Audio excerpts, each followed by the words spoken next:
វាយម្សៅបងប្អូនអើយបងប្អូនចង់យកទៅវាយម្សៅធ្វើនំប៉័ងឬក៏ធ្វើនំខេកអីណាបងប្អូនអើយសម្រាប់ម៉ាស៊ីននេះណាចំណងវា11លីត្របងប្អូនណាកម្លាំងវ៉ាត់1400វ៉ាត់បងប្អូនគុណភាពល្អហើយល្បឿនមាន6ល្បឿនណាបងប្អូនណាអញ្ចឹងបងប្អូនអើយសម្រាប់បងប្អូនដែលធ្វើជាអាជីវកម្មណាបងប្អូនណាអាជីវកម្មធ្វើនំប៉័ងធ្វើនំខេកធ្វើអីណាគឺប្រើត្រូវតែម្ដងណាសម្រាប់ម៉ាស៊ីនមួយនេះបងប្អូនអើយងាយស្រួលក្នុងការប្រើណាបងប្អូនណាហើយអ្វីដែលសំខាន់គឺក្បាលវាមាំល្អមែនទែនណាបងប្អូនណាហើយសម្រាប់សំបីតែកធុននេះក៏វាក្រាស់ល្អណាស់បងប្អូនអើយងាយស្រួលក្នុងការប្រើវាម៉ាស៊ីននេះមួយមានផ្លែរហូតដល់ទៅ3ណាបងប្អូនណាមួយនេះគឺសម្រាប់បងប្អូនវាយគ្រីមណាចាវាយគ្រីមហើយមួយនេះសម្រាប់វាយម្សៅ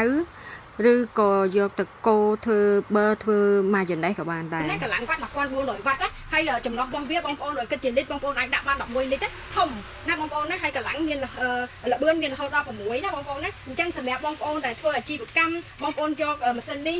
ទៅវាយម្សៅបានឬក៏បងប្អូនដែលនៅរៀនណាបងប្អូនអើយបងប្អូននៅរៀនសម្រាប់រៀនខាងផ្នែកធ្វើនំប៉័ងធ្វើអីយកម៉ាស៊ីននេះទៅគឺស្អាតមែនតើណាបងប្អូនណាធានាគុណភាពជូនបងប្អូនងាយស្រួលក្នុងការប្រើណាបងប្អូនណាចា